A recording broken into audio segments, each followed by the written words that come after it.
Hello साथियों, नमस्कार। Good evening सभी को। कैसे हैं सभी बच्चे? एक बार जरूर सभी बच्चे बताएंगे, अपने अपने हाजिरी दर्शाएंगे। आज का जो हमारा क्लास होने वाला है बच्चों, बहुत ही बेहतरीन क्लास होने वाला है। हम लोग आज क्या पढ़ेंगे जी? तो आज हम लोग संक्षेपण, ठीक है, संक्षेपण शॉर्ट भाषा में हम समझेंगे कि संक्षेपण क्या है, हम लोग संक्षेप कैसे करेंगे। जो बच्चे इस बार एग्जाम देने वाले हैं, जो भी स्टूडेंट्स, जो भी हमारे जो छात्र हैं, ठीक है ना, जो छात्रा हैं जो इस बार एग्जाम देने वाले, उन सभी के लिए आज का जो वीडियो बहुत ही ज्यादा बेहतरीन होने वाला है। तो आइए हमारे साथ आगाज कीजिए आज के क्लास का, और हम एक बेहतरीन ढंग से हम आपको समझाएंगे। जहां तक होगा एकदम बिल्कुल डीपली से समझाएंगे बच्चों, एकदम आपका दिमाग में फुल टू फुल डाल देंगे आज के क्लास में, ठीक है, कि संक्षेप हम कैसे करें। आज का क्लास से बाबू 5 नंबर आप बिल्कुल अपने जेबी में रखोगे। यहाँ जो आपका जेबी है, ठीक है ना, यहाँ पे रख लेना। जिसका भाई नीचे जेबी है वो नीचे में रख लेगा, कहीं भी रख लो लेकिन रख लेना आज, ठीक है। आइए स्टार्ट करते हैं बच्चों। जो बच्चे 2023 में एग्जाम देने वाले हैं, ठीक है, जो बच्चे 2023 में एग्जाम देने वाले हैं, उन सभी छात्रों के लिए बहुत ही आज का जो वीडियो बहुत ही लाभदायक होने वाला है, ठीक है। तो आइए स्टार्ट करते हैं, बिना देर किए बच्चों हम लोग स्टार्ट करेंगे, ठीक है। चलिए, सभी को ढेर सारा गुड इवनिंग है, ढेर सारा प्यार है इस छोटे से परिवार की ओर से बच्चों, और आपका सभी बच्चों का आज क्लास में वेलकम है। और हमारे साथ आइए, और क्लास में बाबू आप लोग शुरू से लेकर अंत तक बने रहो, बहुत कुछ आज हम आपको सिखाने वाले हैं, ठीक है। देखिए, सबसे पहले बच्चों, सबसे पहले आपका संक्षेपण है बच्चों, ठीक है। संक्षेपण हम किसे कहते हैं, ठीक है, ये चीजें आपको आना चाहिए कि हम संक्षेपण किसे कहते हैं माय डियर साथियों, ठीक है। तो देखिएगा, सबसे पहला संक्षेपण किसे कहते हैं हम इसे जानेंगे। देखिए, संक्षेपण का अर्थ बाबू सार है, ठीक है ना। संक्षेपण का सीधा अर्थ क्या है बच्चों? हम सार जानेंगे, ठीक है। संक्षेपण का अर्थ हमारा सार होता है, और अर्थात दिए गए लेख या टिप्पणी, जो आपका दिया गया लेख है बच्चों, टिप्पणी है, अनुबंध है या निबंध जो भी रहे, उसको संक्षिप्त कर सार निकालना, ठीक है ना। जैसे राम ने फल को खाया, बात की मतलब ये आपका संक्षिप्त टिप्पणी बच्चों, ठीक है ना। राम ने फल को खाया, तो भाई यहाँ पे जो खाने का काम कौन किया है बाबू? खाने के काम राम किया, ठीक है ना। तो यहाँ पे जो हमारा सार निकला, किससे निकला बाबू? राम से निकला, ठीक है। तो वही चीजें हमें वहां पे खोजना पड़ेगा, क्या इसका सार निकलेगा। सारा चीज आज का वीडियो में हम बताने वाले हैं, ठीक है। तो आइए हमारे साथ कनेक्ट हो जाइए, जुड़ जाइए, लाइव आ जाइए सभी बच्चे फटाफट। और बच्चों वीडियो को थोड़ा सा आप लोग शेयर करते जाइएगा, ठीक है ना, मजा आ जाएगा। यकीन मानिए आज का जो आपका वीडियो बहुत ही ज्यादा बेहतरीन साबित होगा बच्चों। देखिए, हाँ, इसमें हमारा देखिएगा मुख्य विचार है, तर्क है बच्चों। देखिएगा, सबसे पहले हमारा संक्षेपण में दिए हुए लेख के मुख्य विचार है, जैसे अभी हम राम बताएं आपको, ठीक है ना। इसमें हमें मुख्य विचार को ढूंढना मेरे साथियों। तर्क, भाई कैसा तर्क निकाल रहा है, उससे क्या तर्क निकल रहा है। जैसे देखिएगा, राम ने आम को खाया, तो भाई खाने का काम कौन कर रहा? राम कर रहा। खाया कौन सा चीज जा रहा? आम खाया जा रहा है, ठीक है ना। तो तर्क हमारा आम निकल गया। यदि को कम से कम मुख्य शब्दों द्वारा श्रोता तक पहुंचाना है, ठीक है ना। जैसे हम आपको एक शब्द बोले, जैसे देखिएगा कोई गाना है, ठीक है ना, मान लो कोई भोजपुरी गाना हो चाहे हिंदी गाना हो, बहुत सारा बड़ा गाना रहता नहीं, अगर आप उसे लिखिएगा तो एक पेज में लिखाएगा नहीं। अगर हम वही चीज हम YouTube पे कहीं पे सर्च करते हैं, ठीक है, अगर वो चीज हम कहीं पे YouTube पे सर्च करते हैं, मात्र हम उसे एक लाइन डालते हैं, ठीक है ना, मात्र जो एक लाइन रहता है, जो उसको हम क्या कहते हैं बच्चों? उसका सार कहते हैं। क्या कहते हैं बच्चों? सार। जो गाना का बोध कर रहा है बच्चों, जो गाना का बोध कर रहा है, सिर्फ हम वो बोध डालते हैं, और बोध डालने से पूरा गाना हमारे सामने आ जाता है बच्चों। उसे हम क्या कहते हैं मेरे साथियों? संक्षेपण कहते हैं। क्लियर है सभी का?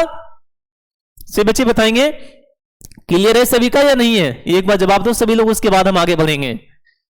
एशियानों में जवाब दीजिए सभी बच्चे। क्लियर है बच्चों? चलिए, बहुत बढ़िया, हाँ जी, बहुत बढ़िया, क्लियर होगा नहीं। आगे देखिएगा, हाँ, इतना सभी को समझ में आ गया होगा, ठीक है ना। अगर आज का क्लास आप कर लोगे तो जिंदगी में बुढ़े बुढ़ी हो जाओगे, फिर भी आप संक्षेपण करना नहीं भूलोगे जिंदगी में, ये रोहित सर का वादा है, ठीक है। आगे देखिएगा, किसी दिए गए लेख को बच्चों, देखिए, किसी भी दिए गए लेख को आधा भाग में, क्या बच्चों, आधा भाग में करना हमारा संक्षेपण कहलाता है। जैसे देखिएगा, आधा भागों में प्रस्तुत करना वो हमारा एक सारांश कहलाएगा। नहीं, क्या कहलाएगा बच्चों, सारांश कहलाएगा। जैसे बहुत बड़ा कहानी आपको कोई दे दिया, नहीं, बहुत बड़ा सा कहानी दे दिया, उसे हम आधा भाग में कर दिए, जो जो मेन मेन पॉइंट है उसे वहां से छाट कर निकाल दिए, वो हमारा सारांश कहला गया बच्चों। और जो 1/3 भाग, जैसे 1/3 कहते हैं बच्चों, हम उसे कहते हैं 1/3, 1/3 भाग में अगर प्रस्तुत करता है उसे हम मेरे साथियों संक्षेपण कहते हैं। क्या कहते हैं मेरे साथियों, संक्षेपण कहते हैं मेरे शेर शेरनियों। और आगे देखिएगा, उसे हम संक्षेपण भी कहते हैं, एक शब्द में संक्षेपण कहेंगे, संक्षेपिका कहेंगे बच्चों, आलेखन कहेंगे, ठीक है ना। इतना चीज मेरे साथियों, मेरे बच्चों, मेरे छात्र एवं छात्राओं, अगर आप इतना चीज याद करते हैं तो आपको जिंदगी में कभी भी नहीं संक्षेपण में प्रॉब्लम होगा। आप अपने बाल बच्चे को भी पढ़ाओगे, जो भी आपके नीचे रहेंगे वो आप समझा पाओगे, अच्छे से समझा पाओगे। ओके, कहलाता है। आप देखिएगा, जो बाबू 1/5 भाग, ठीक है ना, जैसे हम आपका 4 लाइन का कहानी दिए हैं, ठीक है ना, आपको उसे 5 लाइन का बनाना है, ठीक है ना, आपको उसे 5 लाइन का बनाना है, आपको उसमें 1 लाइन और ऐड करना है, उसे हम 1/5 भाग कहेंगे। जैसे देखिएगा, भाग में प्रस्तुत करना टिप्पणी कहलाता है। क्या कहलाता है बच्चों, अगर जो चीजें हमारा 4 लाइन में दिया गया है उसे हमें कोई 5 लाइन में लिखना बोले तो वो हमारा क्या कहलाएगा मेरे साथियों, वो हमारा टिप्पणी कहलाएगा। माय डियर स्टूडेंट्स, क्लियर है सभी का?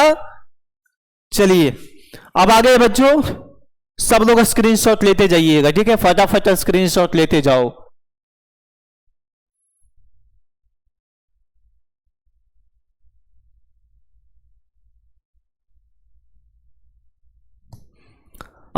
सभी बच्चे स्क्रीनशॉट लेते जाएंगे। माय डियर स्टूडेंट्स, कहा गया है बच्चों कि रख हौसला ओ मंजर भी आएगा। मेरे साथियों, रख हौसला ओ मंजर भी आएगा।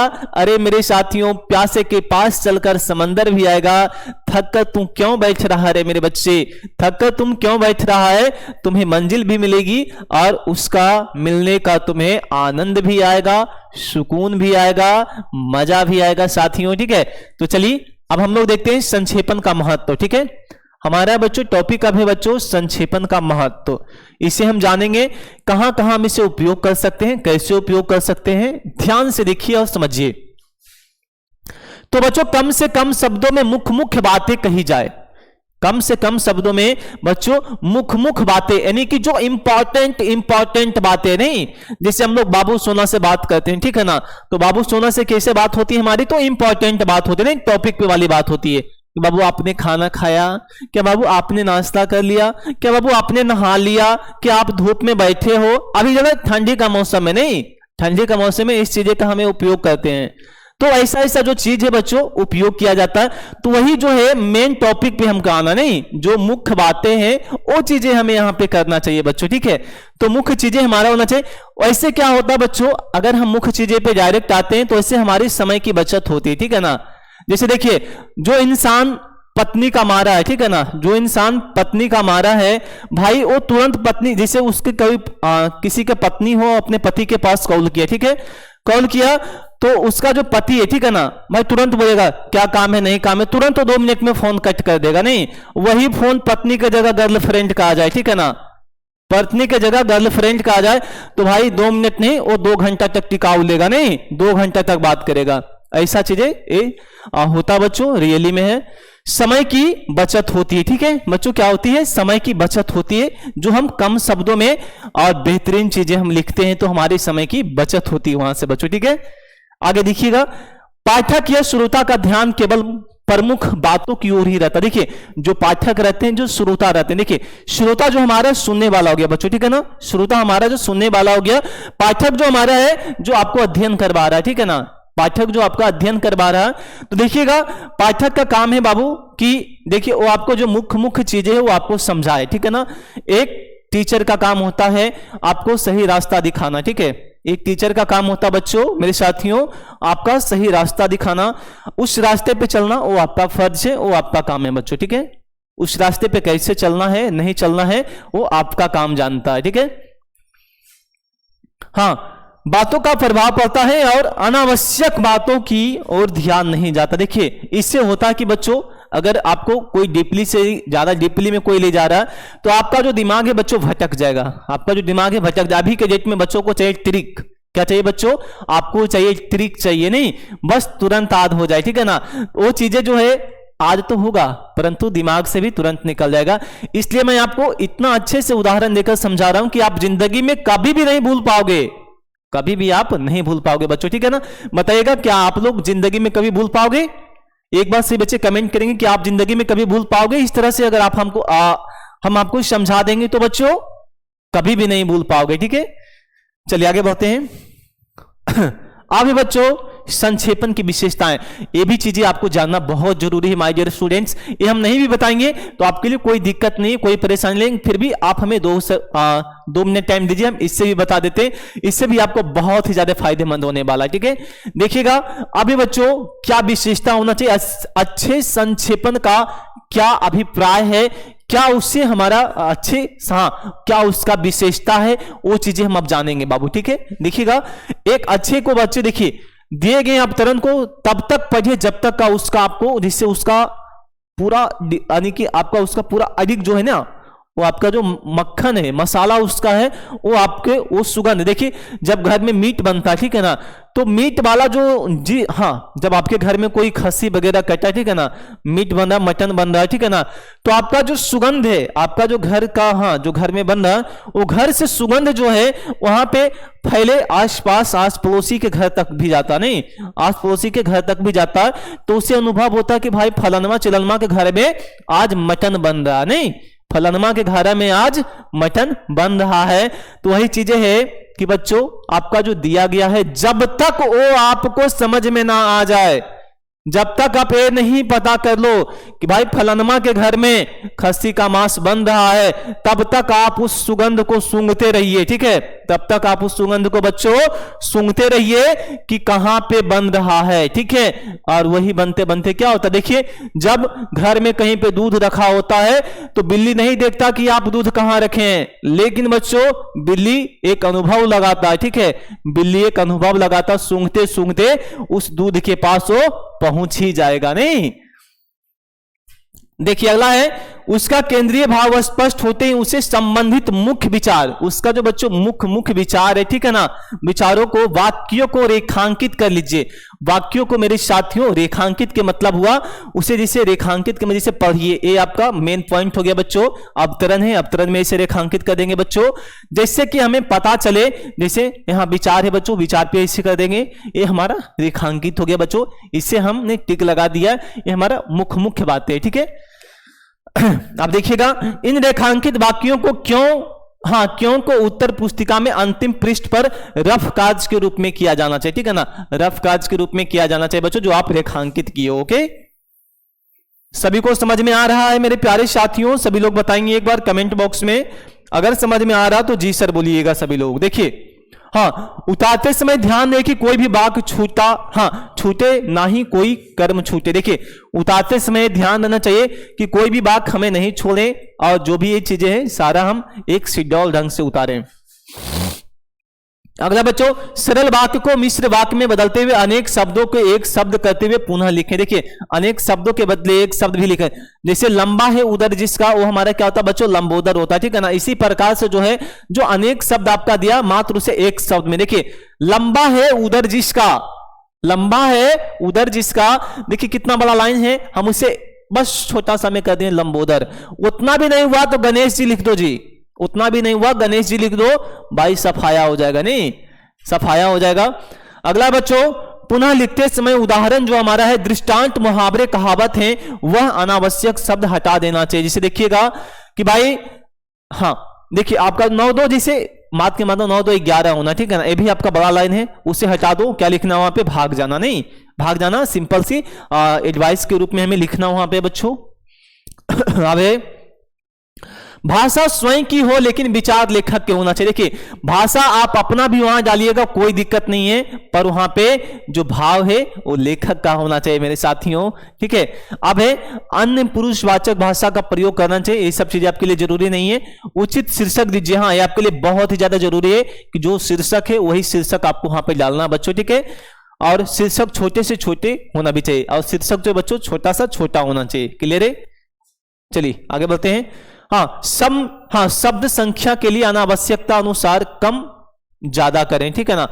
जो शब्द है कम से कम शब्द में लिखने की कोशिश करें बच्चों। उत्तर के स्थान पर उतारते और शीर्षक के पास या अंत में शब्द संख्या कोष्टक में लिखें। कोष्टक का मतलब हुआ जिसे जितना शब्द लिखा हुआ, जैसे 39/7, ठीक है ना, तो इस तरह से हमें कोष्टक के रूप में लिखना बच्चों, ठीक है ना। ऐसे करके हम अभी बताएंगे, आपको सारा चीजें बताएंगे, 2 से 4 क्वेश्चन भी हम आपको करवाएंगे बच्चों, ठीक है, जो कि आपको ज्यादातर समझ में आ जाए और आप जिंदगी में कभी भी नहीं भूल पाओ, ठीक है। चलिए क्वेश्चन आंसर पे आ गए बच्चों। थोड़ा सा आप लोग स्क्रीनशॉट ले लीजिए इसे, ठीक है, एक बार स्क्रीनशॉट ले लो। मेरे जितने भी शेयर शेयरनी हैं भाई सभी लोग स्क्रीनशॉट ले लेगा। चलो फटाफट स्क्रीनशॉट ले लो।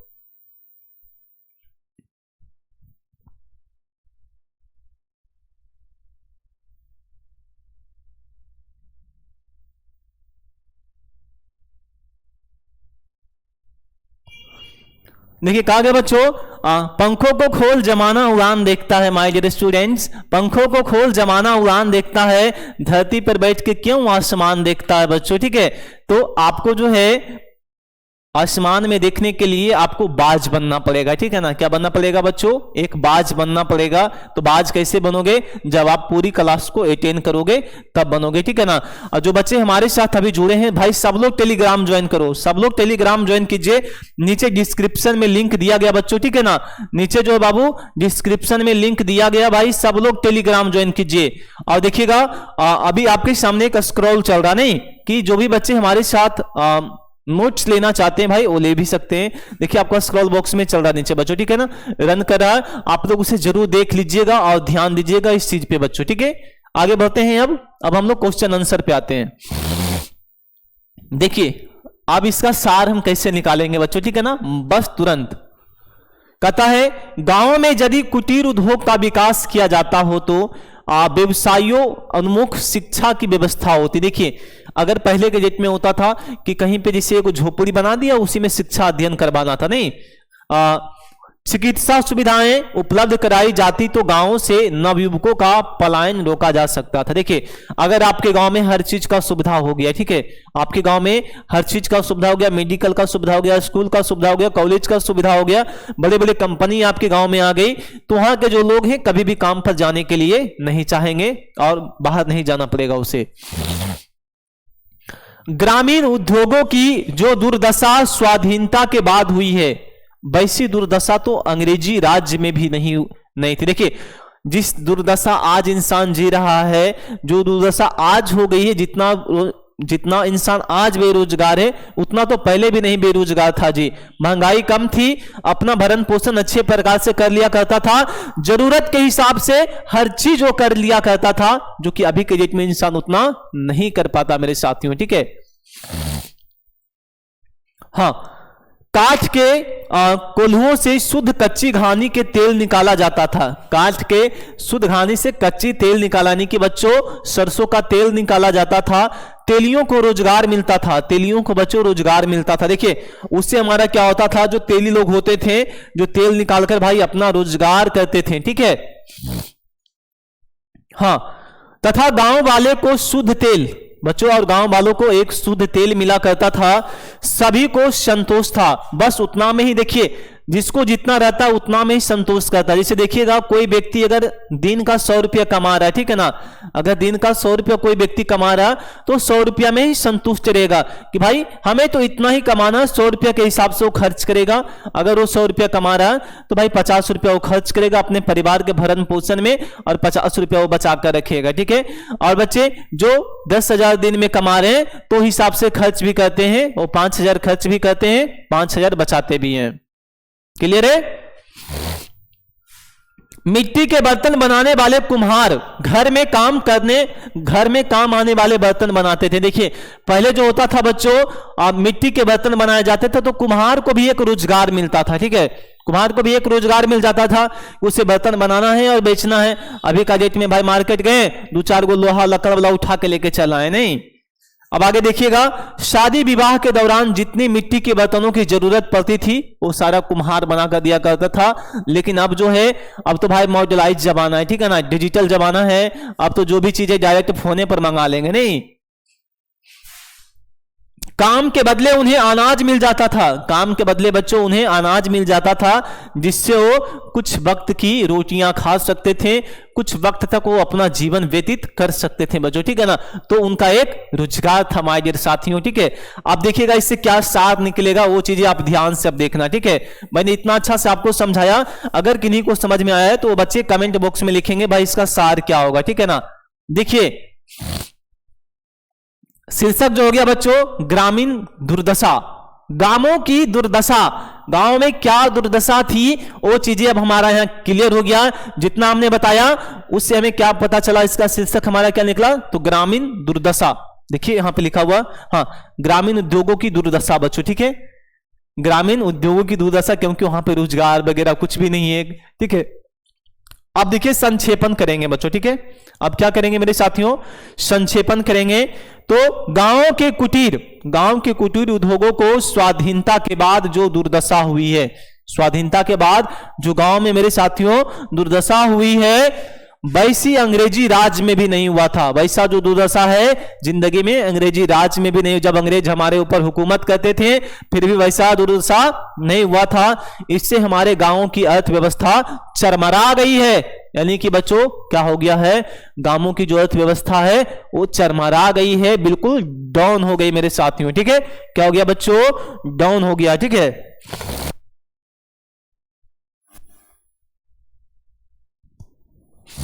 हाँ जी, क्या हो गया बच्चों, उनकी जो दुर्दशा मेरे साथियों डाउन हो गया है। आप देखिएगा इसे हमें ऐड करके लिखना भी पड़ता है जी, ठीक है। ऐड करके लिखना होता बच्चों, जितना शब्द रहेगा देखिएगा, जितना शब्द रहेगा उतना आप गिन लेना इसे, ठीक है ना। जितना शब्द रहेगा उससे आप गिन लेना, 3 से भाग दे देना, ठीक है। 3 से बच्चों भाग दे देना। हमने 1/3 भाग बताया था। जितना ये जो आपका इशारा है बाबू, ठीक है ना, उतना तो हम आपको उतना टाइम नहीं देंगे, पर आप कर लेना इतना। जितना भी यहाँ पे है सारा को एक एक शब्द को, जैसे 1 2 3 4 5 6 7 8 9 10 इस तरह से गिन लेना। जितना भी मान लो जाए, मान लीजिए यहाँ पे हम आपको बता देते हैं, ठीक है, शॉर्ट में बताते हैं, बस इन्हें आप गिन लीजिए, ठीक है। कितना है, 1 2 3 4 5 6 7 8 9 10 11 12 13 14 15 16 17 18 19 20 21 22 23 24 25। यानी कि बच्चों ये जो टोटल आपका है 75/3 है, ठीक है ना बच्चों। कितना है, 75/3 है। हम 3 से भागा देंगे बच्चों, कितना आ जाएगा हमारा, 25 आ जाएगा, ठीक है ना। कितना शब्द में आपको देना था बच्चों, 25 शब्द में देना था, आपने 25 शब्द में दे दिया, ठीक है। क्लियर है सभी का। हो सकता था 90 भी होगा, कोई बात नहीं है, ठीक है ना। 90 भी इसमें आ जाएगा, कोई दिक्कत नहीं, बट उससे में कम में देना जवाब, ठीक है ना। कम में देना आपके लिए ज्यादा बेस्ट रहेगा बच्चों, ठीक है। क्लियर, वहां पे कम से कम शब्दों में देना बच्चों, ठीक है। कम से कम शब्दों में देना है। सभी को समझ में आया, सभी को समझ में आया, एक बार जवाब दो, समझ में आया सभी को। एक क्वेश्चन और हम करवाते हैं, ठीक है, अब अच्छे से समझ में आ जाएगा। अब देखिएगा दूसरा सवाल क्या कहता है बच्चों, कि कुछ लोग शिक्षा को रोजगार का साधन मान लेते हैं। देखिए कुछ लोग जो हैं शिक्षा को एक रोजगार का साधन मान लेते हैं बच्चों, ठीक है ना। बहुत सारे ऐसे लोग हैं जो शिक्षा को रोजगार मान लेते हैं। ऐसे लोग ऐसा समझते हैं कि शिक्षा केवल इसलिए प्राप्त करना आवश्यक है, शिक्षा प्राप्त करना इसलिए आवश्यक है जिससे हमें रुपये मिलने लगे। बच्चों शिक्षा का मतलब ये नहीं है कि आप नौकरी लो, शिक्षा का मतलब ये नहीं है कि आप कितना धनवान हो गए हो, शिक्षा का मतलब ये नहीं है कि आप कितना पैसे कमा रहे हो। शिक्षा का मतलब ये है कि आप एक दूसरे को शिक्षित कर रहे हो। ये सबसे बड़ा मेन मुद्दा बच्चों, ठीक है। शिक्षा का मेन मतलब है कि आप एक दूसरे को शिक्षित कर रहे हो, ये सबसे बड़ा रीजन है बाबू, और सबसे बेहतरीन लाइन आपका है। कहता आजकल ऐसे विचार वाले लोगों की संख्या भारतवर्ष में बच्चों, भारतवर्ष में मेरे साथियों अधिक से अधिक हो गई है। ये लोग शिक्षा को वास्तविक आनंद से वंचित रखते हैं, वास्तविक आनंद से बच्चों वंचित रहते हैं, और माना कि रुपया कमाना भी एक आवश्यक कार्य है। हम मानते हैं कि रुपया कमाना भी एक मनुष्य के लिए आवश्यक कार्य बच्चों, लेकिन हम रुपया सही ढंग से कमाएं वो हमारे लिए बहुत ही ज्यादा इंपॉर्टेंट है। और यह भी शिक्षा से ही संभव होती है, बाबू पैसा आप कमाओ, ये मायने नहीं रखता है कि हाँ जहां पे आप 10 रुपया ले रहे हैं वहां पे आप वहां बच्चों से 2 ही रुपया लीजिए, आपके लिए आपको भी अंदर से सुकून मिलेगा और बच्चों को भी अंदर से खुशी मिलेगी, उल्लास मिलेगी और ज्यादा से ज्यादा बच्चे आपसे के साथ जुड़ पाएंगे और आपको आपके लिए चर्चा भी करेंगे कि भाई हमें कोई टीचर पढ़ाए थे, ठीक है ना, हमारे लिए इतना किए, हम भी उनके लिए कुछ करें। वो बच्चों को एक गर्व फील होता नहीं। आप देखिएगा, परंतु शिक्षा का अंतिम लक्ष्य इसे बना लेना ठीक नहीं है बच्चों। शिक्षा प्राप्त करना कर स्वयं आनंदित होते हुए भी दूसरों की सुख समृद्धि को बढ़ाना उचित है। इसी में मनुष्य जीवन की बच्चों सार्थकता है। जिन लोगों ने विद्या को धन से बड़ा मान लिया, जिन लोगों ने बच्चों विद्या को धन से बड़ा मान लिया, वो जिंदगी में कभी भी सफल नहीं बन पाएगा। जो अपने विद्या से खिलवाड़ कर लिया वो जिंदगी में कभी भी सफल नहीं बन पाएगा। मेरे साथियों, तो मैं बताना चाहता हूं कि जो मान रखा है वही देखिए जो बच्चों विद्या को देखिए, जो विद्या को सबसे बड़ा धन मान ले, देखिए विद्या हमारा एक धन है बच्चों, ठीक है ना। विद्या से मतलब नहीं कि आप कितना पैसे कमा रहे हो, विद्या से आप ये मतलब रखिए कि विद्या हमारे लिए सब कुछ है, विद्या ही हमारा उद्देश्य है। तो आप एक पंडित बन पाओगे बच्चों। क्या बन पाओगे मेरे साथियों? आप एक पंडित बन पाओगे मेरे बच्चों, ठीक है। क्लियर है यहां तक? आई होप सभी बच्चों को समझ में आ गया होगा यहां तक, नहीं सभी को समझ में आ गया होगा।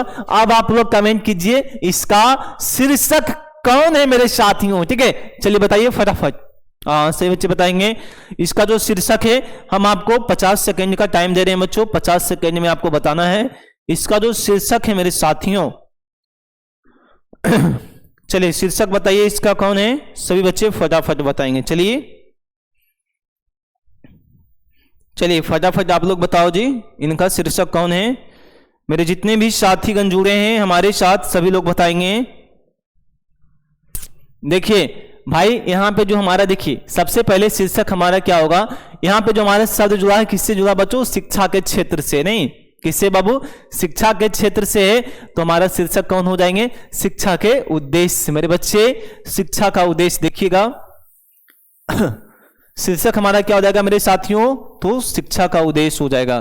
सभी लोग कमेंट बॉक्स में छापो, शिक्षा का उद्देश्य लिखो फटाफट सभी लोग।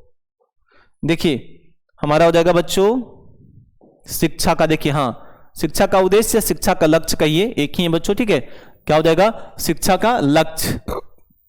अब देखिएगा इसे में संक्षेप करना, नहीं संक्षेप करना मतलब बच्चों 1/3 से भाग देना मेरे साथियों। जितना भी आपका यहां पे आएगा गिनकर आएगा 1 से मल्टीप्लाई कर देना, जितना भी आएगा 1 से मल्टीप्लाई कर देना और 3 से भाग दे देना मेरे साथियों। जो भी आपका शेष फल बच के आ जाएगा मेरे साथियों, वो आपका क्या हो जाएगा? संक्षेपण हो जाएगा मेरे बच्चों, ठीक है। क्या हो जाएगा बाबू? संक्षेपण हो जाएगा।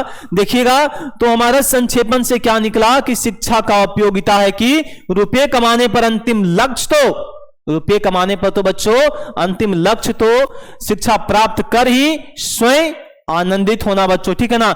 सिर्फ रुपया कमाना ही नहीं शिक्षा का मतलब होता है, उसका शिक्षा का ज्ञान आपके अंदर होना चाहिए। उससे हमें क्या लेना चाहिए, क्या हमें ऑब्जर्व करना चाहिए, ये हमें आनंदित महसूस करता है अंदर से हमारा जो हमारे पास जो हमारी शिक्षा रहती है बच्चों, ठीक है ना। और देखिएगा दूसरों को कल्याण करना ही आपका परम धर्म है। मान लो जैसे आपके पास बहुत सारा ज्ञान हो, वो ज्ञान आप दूसरे को नहीं दे रहे हो, तो ज्ञान आपके लिए क्या बच्चों? निष्फल है। क्या है बाबू? निष्फल है। आप कोई काम के नहीं हो, आप कोई भी काम के नहीं हो, आप धरती पर के क्या हो? एक बोझ हो। आपके अंदर लाख गुण है, लाख टैलेंट है, जब तक आप उसे नहीं निखेरोगे, जब तक आप उसे नहीं निखेरिएगा, जब तक आप चमकता हुआ सितारा नहीं बन पाइएगा बच्चों। तो आपके अंदर जो काबिलियत है, आपके अंदर जो जज्बात है, वो आप सामने रखिए, वो आप श्रोता के सामने रखिए बच्चों। मान लो आप एक लेखक हैं, जब तक अपने लेख को आप पब्लिक के सामने नहीं रखोगे, तब तक आपको कोई नहीं जानेगा, ना ही कोई पहचानेगा, ठीक है। तो इसलिए बच्चों शिक्षा का मतलब है हमें एक दूसरे को शिक्षित करना भी हमारे लिए परम धर्म है, यही हमारा कर्तव्य है, यही हमारा एक निष्ठा है मेरे साथियों। अब देखिएगा कितना शब्द में बच्चों? तो 1 2 3 4 5 6 7 8 9 10 11 12 13 14 15 16 17 18 19 20 21 22 23। तो बच्चों हमारा होना चाहिए 23 या 69। मान लो यहाँ पे 70 होगा, ठीक है ना, 70/3 से भाग दे देंगे तो 23 या 69 हमारा एक शेष बचेगा बच्चों। तो हमारा कितना शब्द में यहाँ पे लिखा गया बच्चों? 23 शब्द में लिखा गया, ठीक है। तो हमारा हो गया संक्षेपण हो गया। संक्षेपण का मतलब सीधा सीधा अर्थ है मेरे साथियों, 1/3 से भाग दे देना। जो भी आपका आएगा 1 से गुना कर देना ऊपर में, उससे 3 से भाग दे देना, आपका संक्षेपण निकल जाएगा मेरे साथियों। तो बच्चों बस आज हम इतना आपको समझा दिए, बस इतना से ज्यादा आपका क्वेश्चन जिंदगी में कभी भी नहीं इससे बढ़कर आपको नहीं पूछेगा, ठीक है ना। जिस तरह से हमने आपको समझाया है इससे बाहर भी नहीं पूछेगा बट दूसरे तरीके से पूछेगा, लेकिन आपको इसी प्रकार से बनाना है बच्चों, ठीक है। तो बताइएगा आपको आज की क्लास कैसा लगा? चलिए बहुत बढ़िया, सभी को समझ में आ गया, बहुत बढ़िया बच्चों। हाँ जी बहुत बढ़िया साथियों, चलिए हाँ जी बहुत बढ़िया। सभी को जय श्री कृष्णा, राधे राधे। आपसे बात नहीं हो पाई, ठीक है ना, पढ़ाने की धुन में थे बच्चों। पढ़ाने की धुन में इसलिए थे क्योंकि आपके लिए शिक्षा जरूरी है, ठीक है ना, बातें तो बाद में भी हो जाएगा बच्चों। तो बस आज के लिए इतना ही मेरे साथियों।